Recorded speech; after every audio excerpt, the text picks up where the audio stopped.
17e séance.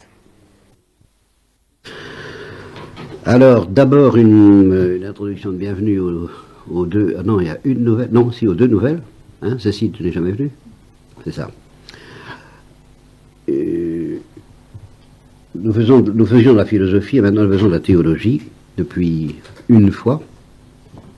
La différence n'est pas tellement grande que ça en a l'air, parce que la théologie, évidemment, c'est l'étude des vérités de la foi, mais dans les vérités de la foi, il y a cette affirmation qu'il existe une philosophie, et par conséquent, à l'intérieur même de la théologie, on se trouvera étudier la philosophie, intégrer la philosophie, et dans une lumière supérieure, qui est celle de la foi et de la théologie. Donc, c'est certainement une manière plus satisfaisante de faire de la philosophie que de la faire à la lumière de la théologie. Vous n'êtes pas tellement en retard par rapport à la théologie, puisqu'on a commencé la dernière fois, seulement. Donc de ce côté-là, ça va bien. Deuxième raison pour laquelle vous n'êtes pas tellement en retard, alors ça, c'est autre chose. Il y a tout ce que nous avons fait l'année dernière, que Florence pourra écouter tranquillement, à son tour, j'espère, qui a été fait à des élèves de non-terminale, puisque c'était pas en terminale l'année dernière, c'était donc pour les préparer au choc, ce que j'appelle le choc des ténèbres. Et le choc des ténèbres, c'est le choc de la philosophie tel qu'elle la font cette année en terminale. Bien. Et Dieu sait si ce n'était pas un petit choc, n'est-ce pas, Marion? Bon. Alors, ce que j'ai fait là, ce que j'ai fait avec vous, enfin avec les trois premières, m'a laissé profondément insatisfait toute l'année, très mal à l'aise, avec l'impression que j'ai passé mon temps à me répéter, l'impression que je piétinais sur... je faisais la parade, je le dis à plusieurs reprises d'ailleurs, je fais la parade, et que je ne commençais pas. S'il y en a qui ont lu l'impromptu de Versailles, je crois, c'est l'impromptu de Versailles de Molière, hein, c'est ça. Personne n'a lu l'impromptu de Versailles. Alors il y a un exemple qui est envoyé par le roi à Molière, qui se représente lui-même sur la scène en train de préparer, je crois, la critique de l'école des femmes, peu importe. Et alors il y a un exemple envoyé par le roi qui dit à Molière: messieurs, commencez donc, n'est-ce pas? Ou bien c'est l'histoire d'un pianiste qui croyait faire monts et merveilles devant Beethoven, à qui Beethoven a dit: ah ben alors vous allez commencer bientôt, parce que Beethoven s'imaginait qu'il avait fait que préluder. Alors j'avais cette impression que je ne faisais que préluder. Et j'ai été surpris parce que de jeunes dominicains qui doivent écouter alors un cours beaucoup plus substantiel que j'ai fait pendant 10 ans, ou près de 10 ans, enfin au moins 5 ans, auprès de religieuses, à qui j'ai fait la somme de saint Thomas, ayant écouté les conférences que j'ai faites l'année dernière, on dit bon ben c'est très important parce que ça enseigne l'attitude. C'est le problème de l'attitude, et le problème de l'attitude est capital. Alors ça, c'est vrai. Ça, c'est vrai. Donc, ça m'enlève des regrets, et ça me permet de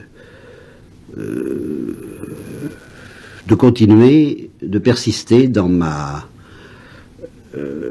mon bavardage impénitent, autour précisément de la question de l'attitude. Car je crois bien que si celles qui ont écouté l'année dernière, les trois qui ont écouté l'année dernière, ont tout de suite senti...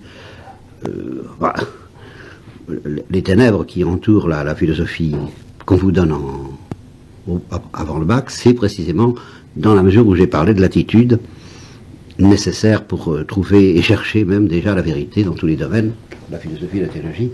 Alors, plus ou moins instruite de ces choses, même confusément et intuitivement, vous avez senti que l'attitude, celle qui est autour de vous, est loin d'être satisfaisante au point de vue philosophique, sans parler de la théologie. Dans la théologie, on commence par parler de qu'est-ce que la théologie. Ça, j'en ai parlé la dernière fois, très brièvement. J'en ai parlé aussi l'année dernière en prévision de ce que nous ferions cette année. J'y reviens pas. Ensuite, saint Thomas parle de l'existence de Dieu, et alors là, pour l'existence de Dieu, il évoque toute la philosophie. Donc dans cette simple question de l'existence de Dieu, qui est la question 2 de la somme théologique, la deuxième question de la somme théologique, il y a toute la philosophie est présente. Donc tout ce que vous avez à faire est présent, mais à l'intérieur d'une lumière théologique. Puis après ça, il développe qu'est-ce que Dieu, alors toutes les perfections divines, ce qui est un assez long traité, qui est également un traité de métaphysique et de philosophie, intégré dans la théologie, Puis il aborde quelque chose de plus franchement théologique, c'est la Trinité. Et puis il aborde la création, et puis le gouvernement divin, et puis beaucoup d'autres fort belles choses dont nous parlerons plus tard. Ça vous donne l'idée de la ligne, du plan général que saint Thomas suit. Il part donc de l'existence de Dieu telle qu'elle peut être établie par la raison et crue par la foi, et puis de là, il étudie les perfections divines et la suite. Bon. Alors, dès la question de l'existence de Dieu, c'était la deuxième question qui est celle que j'aborde officiellement, si vous voulez, maintenant. C'est-à-dire le sommet de la philosophie, les preuves de l'existence de Dieu et les perfections divines qui suivent la démonstration de l'existence de Dieu par saint Thomas, c'est-à-dire les questions 3 à 27 exactement, dans la somme. Bien. Eh bien, dès ce moment-là, la question de l'attitude à avoir en philosophie se pose, et c'est seulement, je disais à Claire, c'est seulement, et à Marie, ce matin, que j'ai atterri autour de quelque chose qui me taquine, qui me chagrine, qui me tarabuste, voilà, c'est le mot exact, qui me tarabuste depuis des mois et des années, à savoir pourquoi la philosophie qu'on va vous donner, quel que soit le philosophe que vous puissiez lire et à qui vous puissiez avoir affaire, pourquoi cette philosophie est ténébreuse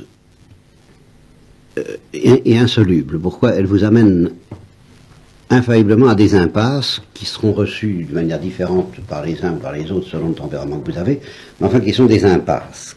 Quelle est la faille dont je crois que Descartes est incontestablement un des promoteurs, comme on dit dans l'immobilier, quelle est la faille qui fait qu'à partir de Descartes en particulier, il n'y a pas doute qu'il représente une sorte de commencement absolu par rapport à la philosophie occidentale, celle de la culture dans laquelle vous vivez, quoi, et à laquelle nous n'échappons pas, ni les uns ni les autres. Quelle est la faille qui fait qu'il n'y a plus moyen de faire de philosophie dans cette culture? Car je maintiens qu'on ne peut pas faire de philosophie dans cette culture, et qu'on arrive d'ailleurs depuis 20 ans à peu près à un moment particulièrement névralgique, parce que pendant 300 ans, l'Occident a pu faire illusion, et l'Occident peut donner l'impression d'une extraordinaire richesse philosophique depuis Descartes. Depuis Descartes, ça n'a pas cessé. Les grands philosophes, je vous les ai cités, je ne vais pas vous interroger sur leur nom, comme dit, je vous ferai par l'injure de vous demander de les réciter. En tout cas, mais je vous demanderai quel est le dernier.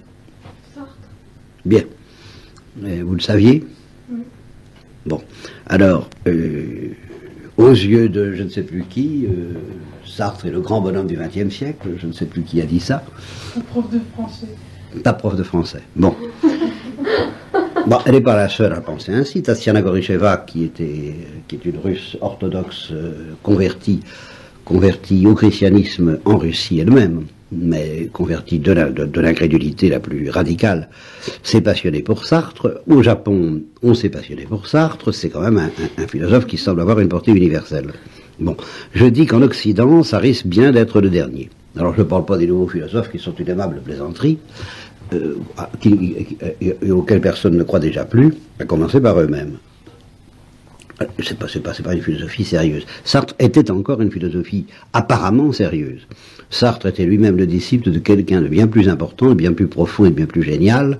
Alors là, on va voir si vous savez. De qui Sartre est-il le disciple? Alors d'un très grand philosophe. Alors là, celui-là, d'un vrai bon grand philosophe. Alors Sartre, c'est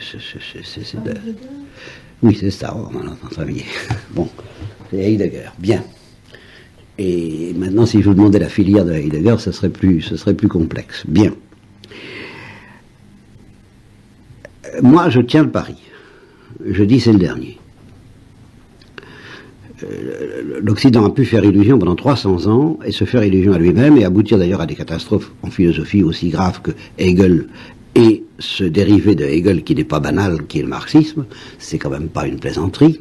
Et alors de ce côté-là, en effet, la philosophie n'est pas morte, mais il ne reste plus que le marxisme, comme la seule philosophie vivante en Occident, catéchisés d'ailleurs, en catéchisme beaucoup plus rigoureux que les catéchismes chrétiens actuels. Je ne parle pas des catéchismes chrétiens d'autrefois, mais les catéchismes chrétiens actuels sont beaucoup moins rigoureux que les catéchismes marxistes. Alors là, oui, le marxisme est une philosophie vivante, au sens qu'il y a des représentants qui y croient, fermes, durs comme fer, et qui l'enseignent, et qui en vivent, et qui l'infligent aux autres. Cette philosophie-là, elle existe. Bon, c'est une philosophie issue de Descartes, qui vient de Descartes, et qui en a tout le venin. Comme toutes les philosophies issues de Descartes, même quand elles sont, même comme Kierkegaard, même comme celles qui ont cru réagir contre la philosophie, le rationalisme cartésien, il y a quelque chose que personne n'a jamais retrouvé, et c'est ça dont j'ai pris conscience ce matin, que Descartes a cassé, et qu'il a cassé apparemment pour toujours en Occident. Quelque chose que vous ne trouverez pas en Afrique, par exemple, que vous trouverez en Inde sous une autre forme. La philosophie hindoue et la religion hindoue est tributaire un peu du même péché que Descartes sur ce point, mais d'une façon très différente. Bon, je ne vais pas vous faire trop longtemps languir. Qu'est-ce qui fait que la philosophie est foutue? Qu'est-ce qui fait que le thomisme, qui est tout de même une philosophie solide, est issue non seulement de saint Thomas, mais d'Aristote, de Platon et de Socrate, qu'est-ce qui fait que cette philosophie socratique, platonicienne, aristotélicienne et thomiste ne peut plus être retrouvée, à moins qu'on ne se convertisse pour devenir thomiste, ce qui est ce que je voudrais bien vous offrir, comme la grâce que je voudrais bien vous offrir, mais c'est pas une petite plaisanterie. Et il ne suffit pas du tout d'être chrétien, par exemple, pour retrouver cette lumière thomiste. Il faut tout autre chose. Il faut une conversion intérieure et intellectuelle qui va à contre-courant de la culture, à un degré de profondeur dont vous n'avez pas idée. Alors, je vais essayer de vous donner un point névralgique, peut-être le principal, peut-être le plus, mais qui ne va pas vous paraître du tout. C'est pour ça que je dis à Claire et à Marie, vous ne comprendrez rien à ce que je dirai ce soir. Vous allez très bien comprendre ce que je vais dire. Mais la gravité et l'importance névralgique de ce que je vais dire, ça m'étonnerait que ça ne vous échappe pas un peu. Tellement ce que je vais vous donner l'impression, comme dirait La Fontaine, de la montagne qui accouche d'une souris. De quelque chose de tout simple, de tout bête. Et cependant, si vous voulez être guéri du rationalisme cartésien, il faut que vous guérissiez sur ce point où il est probable que vous êtes déjà plus ou moins intoxiqué. Sinon, dans votre vie quotidienne, dans la mesure où vous êtes éventuellement chrétienne, et en tous les cas, disons, de braves filles, mais du moins en tant qu'étudiante. Voilà. En tant qu'étudiante, en tant que vous faites des études et que vous vous préparez à faire de la philosophie, ou que vous en faites déjà, vous êtes déjà intoxiqué. Et je ne suis pas sûr que vous soyez désintoxiqué. À moins qu'il y ait en vous, justement, quelque chose qui est possible chez tel ou tel que je pourrais nommer, mais que je ne nommerai pas, une espèce de santé quasiment paysanne qui rejette carrément toute culture et toute vie intellectuelle au nom de cette santé elle-même. Alors ça, c'est d'accord. Si on refuse en bloc et sans discerner toute la culture, on est désintoxiqué. Mais si on accepte la culture moderne, si peu que ce soit, on est intoxiqué. Et sur un point qui n'a l'air de rien. Voilà. Alors, la question à $10, ne parlez pas tous à la fois. Qui est-ce qui va deviner le point où, incontestablement, Descartes, ça a rapport au réel, mais avec une précision délectable qui est... Ils s'enferment dans son poil. Ils s'enferment dans son poil.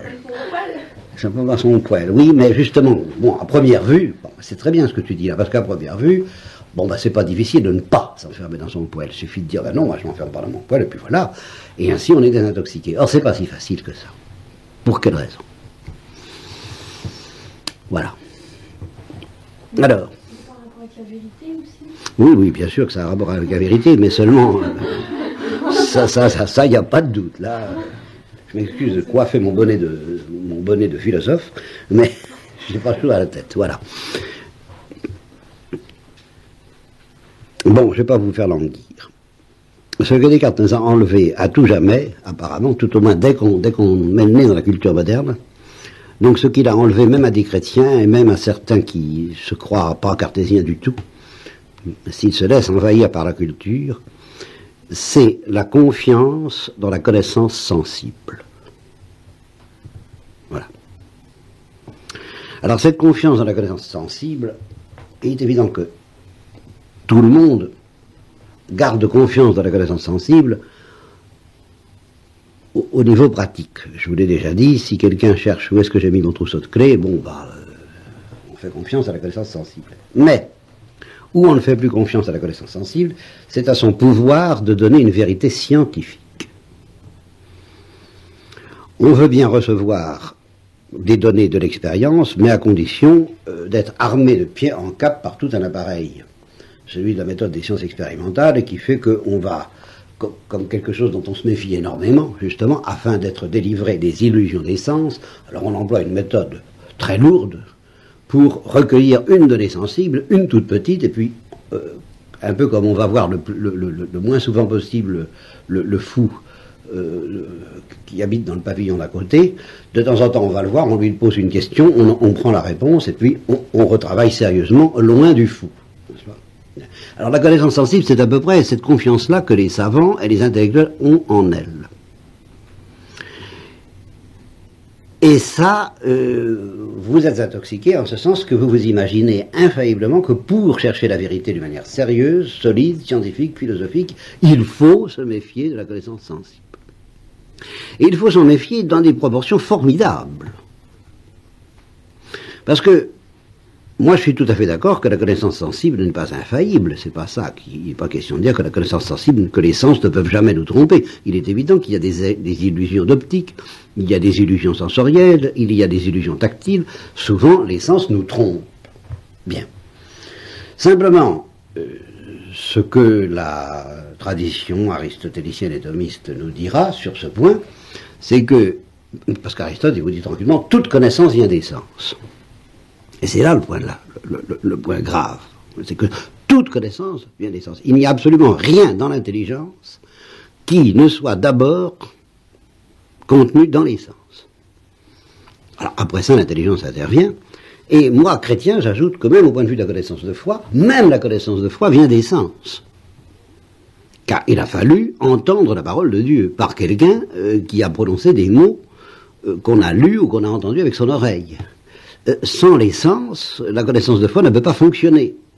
On peut recevoir la vertu théologale de foi au baptême, mais alors elle dort, tant qu'elle n'est pas éveillée par une parole, et cette parole, il faut l'entendre.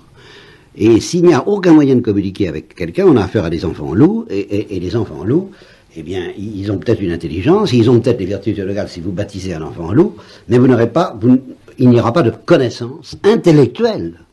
Et il n'y aura pas de connaissance surnaturelle, il n'y aura pas de connaissance théologale, il n'y aura rien de ce genre qui fonctionnera chez l'enfant loup tant que les sens ne fonctionneront pas. Donc, si vous ne faites pas un minimum de confiance à la connaissance sensible, vous ne pouvez rien connaître. Ça, c'est le premier point, qui se traduira par cette précision que je donne. Les sens peuvent nous tromper par accident. Il faut avoir confiance que fondamentalement, ils ne nous trompent pas. Fondamentalement, c'est-à-dire par essence. Fondamentalement, ils sont dignes de confiance, et d'une confiance aussi simple et aussi saine que celle du paysan qui retourne la terre, de celle du bonhomme qui cherche son trousseau de clés et qui ne doute pas fondamentalement des sens. Qu'est-ce que ça veut dire douter fondamentalement des sens? Ça voudrait dire, est-ce que je ne suis pas dans un rêve? Quelquefois, par accident, il y a des moments où on se dit, mais je rêve, possible, enfin, vous voyez, je rêve. Bon, alors, on se pince pour vérifier qu'on ne rêve pas. Ce qui veut dire que, fondamentalement, on sait bien que dans l'ensemble, au total, dans la vie, on passe pas son temps à rêver. On rêve de temps en temps, on peut se croire éveillé alors qu'on rêve, mais enfin c'est un accident. C'est un accident qui peut chez les fous prendre des proportions alarmantes, tout à fait d'accord, mais la folie elle-même est encore un accident. Donc, foncièrement, justement, pour que le dérèglement des sens devienne inquiétant, il faut cet accident qui s'appelle la folie. Mais normalement, tout le monde n'est pas fou, et les gens de bon sens ont raison de se fier normalement au sens, non pas aveuglément, c'est-à-dire qu'ils pourront réfléchir pour critiquer telle ou telle information donnée par les sens, en se méfiant de telle information sensible, mais pas de toutes les informations sensibles en général. Se méfier de toutes les informations sensibles en général, c'est couper le robinet qui permet l'accès à la connaissance philosophique et même à la connaissance de foi. Par exemple, comment voulez-vous qu'un prêtre qui n'aurait plus confiance dans la connaissance sensible puisse dire la messe. Parce qu'il ne sera jamais distingué entre le pain et le riz, ou d'autres choses de ce genre, s'il n'a pas un minimum de confiance dans le fonctionnement de ses sens. Et ceci à un niveau ontologique très profond, puisqu'il sait que sa messe sera invalide si c'est pas du pain et si c'est pas du vin. Mais comment il sache s'il n'a pas confiance dans ses sens? S'il a peur d'être un halluciné perpétuel, et justement parce que certains sont intoxiqués par la philosophie actuelle au point de dire oh après tout qui sait que tout est dans tout, tout est apparence, alors ils n'hésiteront pas en vertu de cette philosophie, de cette méfiance à l'égard des sens, eh bien à dire la messe avec du riz ou avec du cidre ou avec du beurre et tout ce que vous voudrez, en se disant après tout qu'est-ce que je sais moi de la différence, où est la différence mathématique entre le beurre, le vin, la viande, le pain, le riz? Où est la démonstration logique et rationnelle de ces choses-là? Et voilà que je vais suspendre quelque chose aussi grave que le sacrifice de la messe et à des perceptions sensorielles dont je n'ai pas de raison d'avoir la démonstration mathématique qu'elles sont justes. Et vous voyez où ça nous entraîne. Bon, or, qu'est-ce que fait Descartes? En particulier, lui. Mais pas seulement lui. Vous allez voir à quoi nous avons. C'est justement toute la culture dans laquelle vous êtes intégré à un degré dont vous ne soupçonnez pas la profondeur, parce que là, ça se fait dans l'inconscient. Qu'est-ce que fait Descartes? Il vous dit, qu'est-ce qui dit que nous ne sommes pas sous le coup de l'illusionnisme et de la prestidigitation d'un malin génie qui nous trompe en permanence, qui nous met dans une espèce d'hallucination permanente? Qu'est-ce qui vous dit que? Alors, quand Descartes dit ça, il faut faire très attention, c'est que Descartes est bien convaincu qu'il va triompher de ce doute. Seulement, attention, il a introduit, avec ce doute, il introduit le loup dans la bergerie. C'est-à-dire que l'attitude de confiance naïve, qui demandera ensuite à être plus réfléchie, plus critique, plus sérieuse, il y a la confiance du paysan, puis il y a la confiance du philosophe, qui est une confiance réfléchie, qui a critiqué sa confiance. Mais justement, ce que je voudrais vous apprendre ce soir, et j'y reviendrai en combien de fois, parce que là, j'ai dit que vous n'y comprendriez rien, et en tout cas vous ne comprendrez pas tout du premier coup, c'est la différence qu'il y a entre une confiance qui est devenue critique et une confiance qui est devenue morte. C'est pas la même chose du tout. La sagesse philosophique, puis théologique, puis mystique d'ailleurs, c'est une sagesse qui commence par la confiance naïve, puis qui critique cette confiance naïve pour en faire une confiance réfléchie et une confiance critique, c'est-à-dire qui est pure, qui purifie, qui nettoie, qui inspecte, qui juge sa propre confiance, et qui se dit ma confiance dans les sens, dans quelle mesure est-elle méritée, est-elle légitime? Et ça devient une confiance critique, une confiance adulte. On passe d'une confiance d'enfant à une confiance d'adulte, une confiance naïve et irréfléchie à une confiance réfléchie. Alors là, on respecte cette vitalité infiniment précieuse qui s'appelle la confiance, et puis on la renforce en réfléchissant sur cette confiance, en la critiquant, en voyant ses limites et en voyant sa signification, sa profondeur, et ainsi on passe d'une confiance naïve à une confiance de sage. Bien, ça c'est une manière de procéder qui est la bonne, et qui permet de passer justement de la connaissance sensible à la connaissance intellectuelle, puis de la connaissance intellectuelle à la connaissance de foi. Mais Descartes ne fait pas ça. Il dit nous allons nous mettre dans l'hypothèse où la confiance est morte.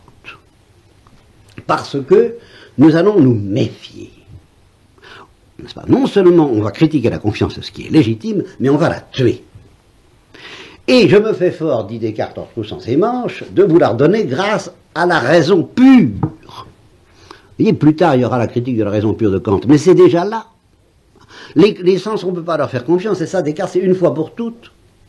Il refuse de faire confiance aux sens, non pas par accident, non pas de temps en temps, non pas quand ils se trompent, mais jamais. Il ne veut pas, pour construire une certitude, il ne veut pas des sens. Or, toute la connaissance vient des sens.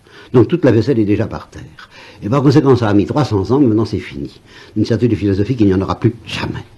Parce que Descartes nous a appris à perdre confiance, mais fondamentalement, radicalement et définitivement dans la connaissance sensible. Même après qu'il aura fait intervenir je pense donc je suis, l'existence de Dieu et la confiance dans la possibilité, pour la raison, mais la raison pure de trouver la vérité, jamais il ne redonnera la confiance dans les sens et l'intelligence sensible pour nous donner une vérité scientifique et encore moins philosophique. Eh bien, nous en sommes encore dedans. C'est-à-dire que nous nous méfions.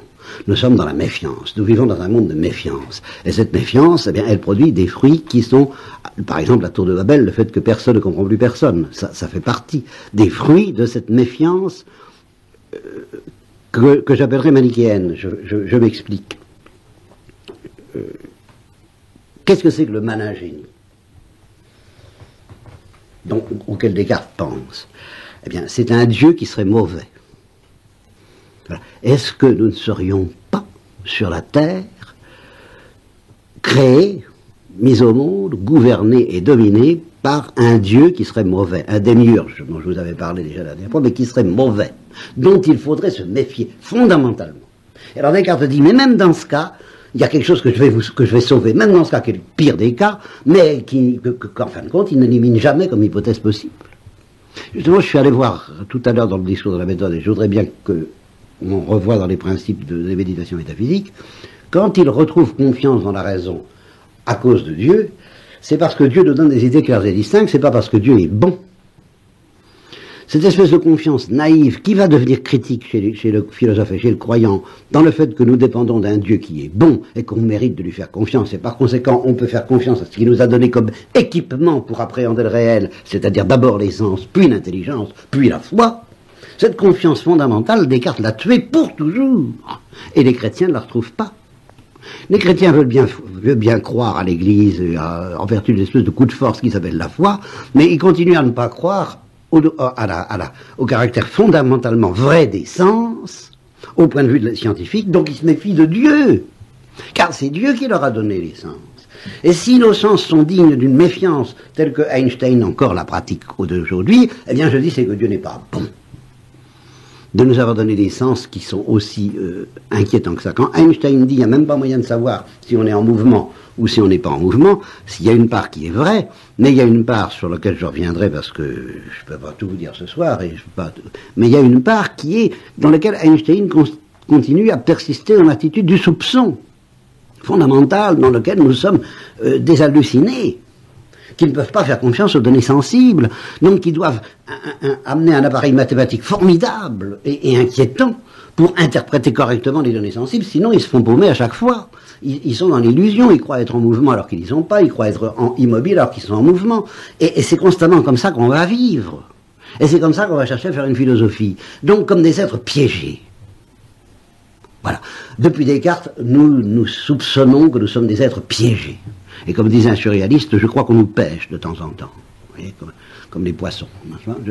Oui, voilà dans quelle ambiance on vit. Ça, c'est la culture actuelle. Et les angoisses et les films d'angoisse dont on ne sort pas, et d'horreur, ne sont que le prolongement imaginatif, mais normal, de la philosophie cartésienne, qui dit, nous sommes des êtres piégés, mais la raison va quand même en sortir. Alors là, elle en sort ou elle n'en sort pas, pratiquement elle n'en sort pas. Mais même si elle en sortait, ce serait un blasphème. Ce serait un blasphème de penser que Dieu ne nous a donné que la raison, et la raison la plus froide est la raison mathématique, pour sortir du piège dans lequel nous serions entrés. Et justement, c'est pour ça que j'ai regardé tout à l'heure dans le discours de la méthode, si Descartes fait confiance à Dieu, c'est parce qu'il nous donne des idées claires et distinctes qui ne peuvent pas nous tromper. Mais c'est pas parce qu'il serait bon. Cet argument n'intervient pas. Descartes n'a pas confiance dans la bonté de Dieu, donc il est manichéen.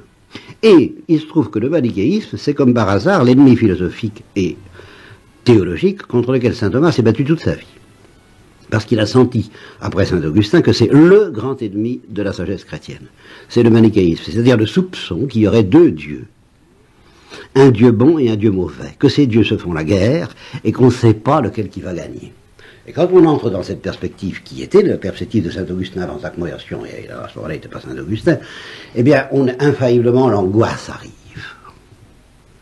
de savoir qui va gagner. Et infailliblement on verse dans la névrose ou dans le désespoir de craindre que ce soit le mauvais qui gagne. Et nous vivons là-dedans. Et notre culture actuelle, c'est ça. Voilà pourquoi nous n'en sortirons jamais tant que nous ne retrouverons pas suffisamment confiance en Dieu. C'est pour ça qu'il faut la foi qui nous guérit du péché originel et de la culture pécamineuse et ténébreuse d'aujourd'hui, pour nous redonner confiance dans la connaissance sensible comme étant le point de départ de toute connaissance intellectuelle et religieuse. Voilà. Alors c'est la première fois que j'aborde ce thème, c'est pas la dernière. la démonstration de l'existence de Dieu, entre autres, n'a strictement aucun sens, est absolument ne signifie rien, justement. Descartes a essayé une démonstration de l'existence de Dieu qui ne s'appuie pas sur les données des sens. Alors, Kant te l'a démoli en 2 temps 3 mouvements, et c'est Kant qui a raison. Il n'y a pas de démonstration possible, normale de l'existence de Dieu pour quelqu'un qui n'a pas confiance dans la réalité du monde extérieur tel que ses sens la lui présentent. Ils peuvent se tromper et nous tromper sur tel ou tel détail, ils ne peuvent pas nous tromper sur la réalité du monde extérieur. Il y a des personnes qui m'entourent parce que mes sens me le révèlent, et non pas ma raison. Mais d'abord mes sens, puis ma raison réfléchissant sur les données sensibles, mais pas la raison seule, pas la raison pure. Et quand justement Kant établit la critique de la raison pure, mais il fait la critique de la raison telle que Descartes nous l'a offerte, c'est-à-dire justement pure de toute donnée sensible.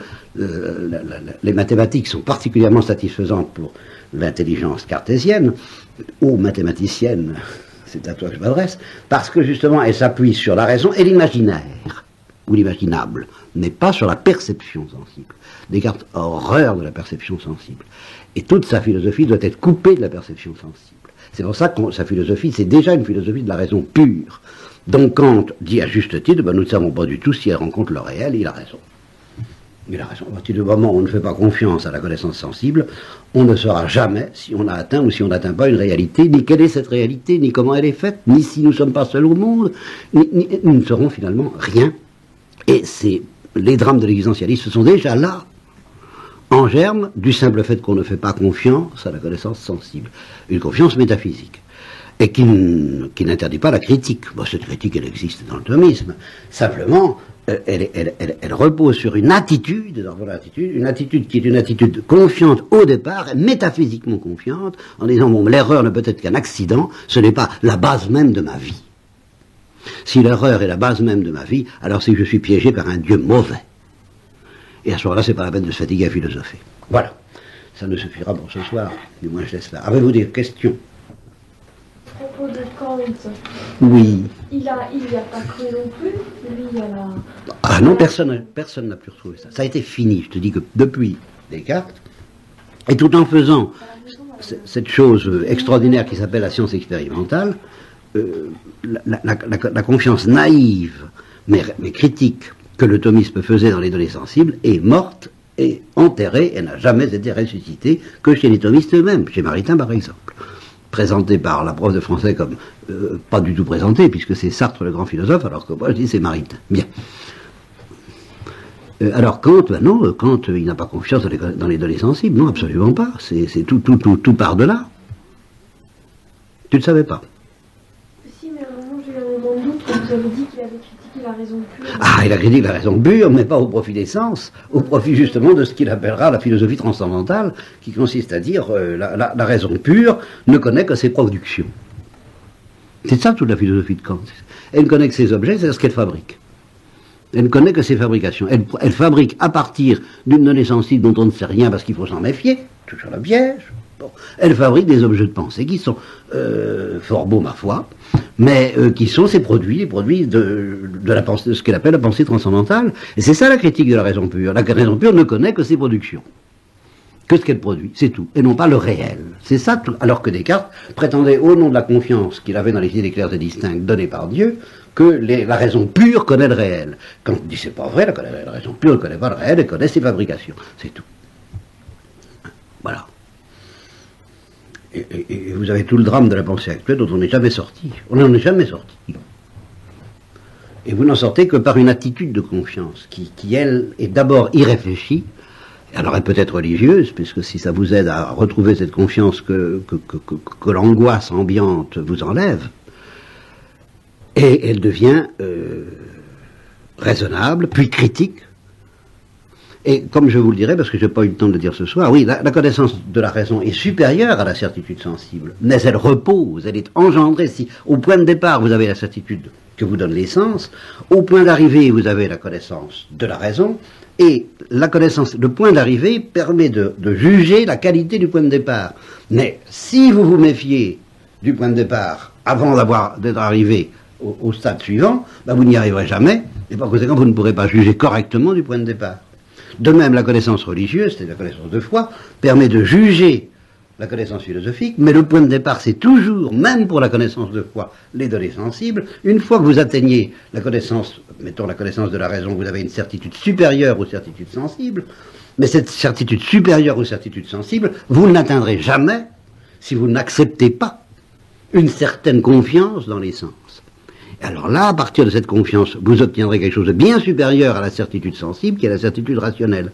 Et à partir de la certitude rationnelle, quelque chose de bien supérieur à cette certitude rationnelle, qui est la certitude de foi. Mais à condition d'accepter un point de départ plus humble, plus pauvre, plus modeste, que petit à petit vous critiquerez, en le dépassant, grâce à la raison d'abord, et à la foi ensuite, mais à condition de ne pas noyer l'enfant avec l'eau du bain, et de pas entrer tout de suite dans l'attitude du normand, méfitez de tout, méfitez de thé, méfitez de tes sangs, vous n'arriverez jamais à rien. Vous serez dans, justement, le concept de l'angoisse, comme dit Kierkegaard, et vous n'en sortirez jamais. Ou vous entrez dans la confiance, ou vous entrez dans l'angoisse, et puis c'est dès le départ. Et en entrant dans la confiance, vous entrez dans une confiance pauvre, modeste, pas très sûre d'elle, mais confiante, et puis petit à petit, vous vous élevez à des certitudes de plus en plus profondes, les certitudes de la raison, nourries par les sens, mais qui dépassent les sens, puis les certitudes de la foi, nourries par la raison, mais qui dépassent la raison, puis les certitudes mystiques, nourries par la foi et qui dépassent la foi. Quand elle a la vision face à face, alors elle a besoin de rien. Mais ça, on n'en est pas là, hein.